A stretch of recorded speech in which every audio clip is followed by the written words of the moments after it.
everyone, and welcome. Interior would like to recognize and acknowledge the traditional and unceded territory of the Silk Nation, where we live, learn, collaborate, and work together. Welcome to Research Week 2018. During this annual Research Week, we will host presentations on topics such as health science, clinical trials, research ethics, patient engagement, research data support tools, health, and Indigenous engagement. We could generate lively discussions between the presenters and the audience. We're excited to have people from the community and Interior Health attend the various sessions. Thank you very much for joining us on behalf of Interior Health and Marie Viscosic, our VP, and everyone. Thank you very much for joining today. My name is Kim Peek. I welcome all and thank you all for joining us. Today's presentation is titled New Research Policies in Interior Health and will be presented by Wendy Petillion, Regional Practice Lead, the IH Research Department. Thanks, Kim. Good morning, everyone. And I was thinking as I got ready to start this presentation this morning, this probably is not the most exciting topic of Research Week to kick off the week, but I guess we start with some of the policy and research ethics review today, then that will put it in a good of mind for all of the great work that's going to be through the rest of the week. So I'm going to give you an overview today of some new policies for research that were recently approved by the senior executive team at Interior Health. We have a full suite of research policies now with the addition of these 6, and I'm going to give you a little bit of information about each of them. These policies are in addition to the existing IH research and research ethics policies that were approved in 2014 and 2016. All of the policies can be found on our research web pages on both the Inside Net for internal Interior Health folks and the IH Public website, and I'll reference those links at the end of the session. We will still have one more data management policy to add in the next year, and then the research policies will be complete. I think you have somebody who needs to mute their phone line, please. Thank you. So, this policy, the first policy is for research integrity. The actual policy number is RD0100. This policy will align Interior Health with the agency framework for responsible conduct of research. It outlines the standards for research that the researcher is responsible to abide by and defines research misconduct in terms of the tri-agency document. Forms of misconduct can be fabrication or falsification of data or research methods, destruction of research records,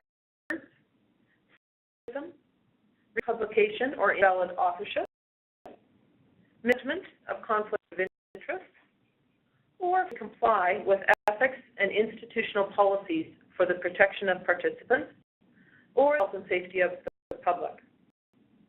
This policy also describes the process for determining if an allegation of misconduct is responsible or not, and the allegation warrants an investigation. If an investigation is to proceed, a Research Integrity Committee is assembled to review the allegation and make determination if misconduct has occurred. The Research Integrity Committee may also make recommendations for remedial actions, which will be forwarded through the Director of Research and the Vice President for Research to the Senior Executive Team at Interior Health. It is the decision of the Senior Executive Team whether or not they would then take further administrative actions with the researcher depending on the severity of the misconduct. Terms of reference for the Research Committee are attached as an appendix to the actual policy document.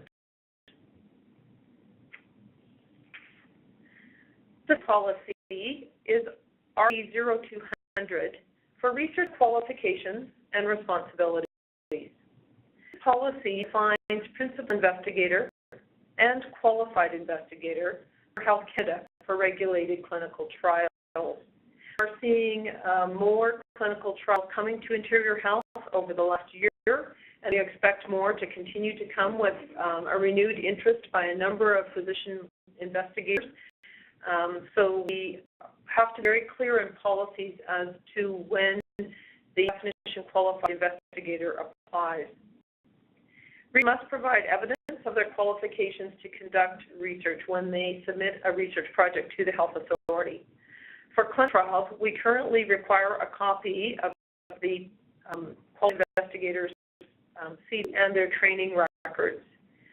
We have not been asking for all of the qualifications for researchers conducting health research, behavioral research, social science, public health, population prevention, health research. But we'll be setting up an online researcher database in REDCap in the future where researchers can submit this information, and we will probably start collecting more of it in alignment with this policy. The policy also describes the roles for patient partners in patient-oriented research as per the Canadian Institutes for Health Research Strategy for Patient-Oriented Research.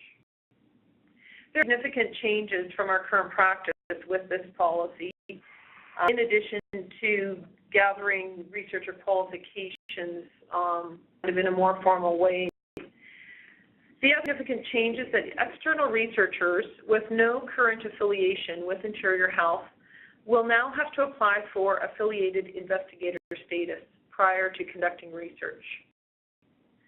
We have a master research affiliation agreement with the University of British Columbia and the University of British Columbia Okanagan, and we will pursue master agreements with the academic institutions in BC.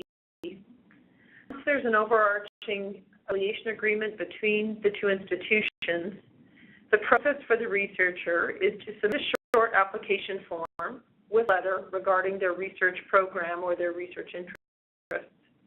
They must include a letter of support from their department head and a curriculum vitae of the application package. It can be submitted via the research department email address and will be forwarded to the Director of Research for review. The researcher will receive a letter of appointment. So this is a new process for Interior Health. For those of you that are listening to this presentation who currently are affiliated with one of our academic institutions, we certainly welcome you to continue to bring your research interests to Interior Health and collaborate with us. We will be sending more detailed information in a memo format with the application materials out to our researcher distribution list in the next couple of weeks. And if you have inquiries in the meantime, you can send them to the research department email. And again, the information will be at the end of this presentation. This process actually will align us with Vancouver Coastal Health Research Institute and Fraser Health and Vancouver Island Health Authority, where they already have investigator processes for external researchers. A change with this policy for Interior Health affects student researchers. So we have allowed any student researcher conducting research as part of a graduate degree, whether it be a master's or a doctorate dissertation, to act as the PI for their own research study. But with policy, student researchers may only act as the PI if he/she is affiliated as an employee of Interior Health. If a student has no affiliation, then their academic supervisor will have to act as the PI for their graduate research project. And this process is similar to what other health authorities in BC and the academic institutions are already doing, and it now aligns Interior Health as well.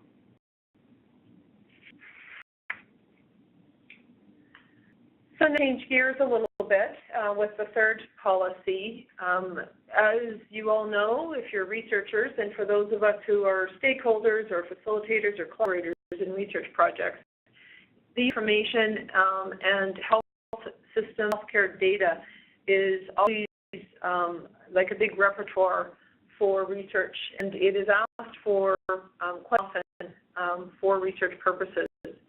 So we were having more and more questions and queries around this, and we need to put our standards and expectations into a policy. And just to clarify exactly how the Freedom of Information Act applies, because the health authority is indeed a public agency. Indicated we received many requests for both IH patient record data, both electronic and paper, and or Interior Health business system information for the purpose of research. Request for research policy outlines the protections that are required under FIPA. Section 35, and also all of the other privacy legislation in BC and across Canada that applies.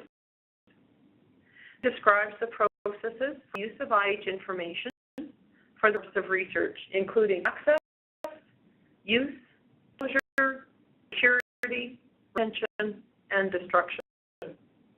Expectations regarding the protection of privacy and confidentiality of information used for research are also included.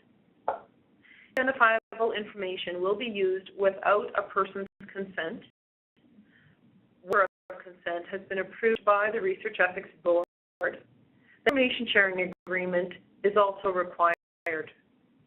This also when data linkage involved in a research project could lead to re-identification of an individual. So we will provide a review of these projects with you. We will look at how the data will be used, how it is provided as identified or de-identified, and whether or not it is truly anonymized during the research activities. And then based on that process, the details of an information share agreement are determined and it can be signed off. It's kind of a parallel process in line with your research ethics approval process and your operational approval processes. So we have to do them all concurrently so that we don't hold up and delay the research for the researcher. For jurisdictional research projects in BC, an information sharing plan is required under the General Health Information Sharing Agreement, which is a provincial document and agreement between all of the health authorities in BC.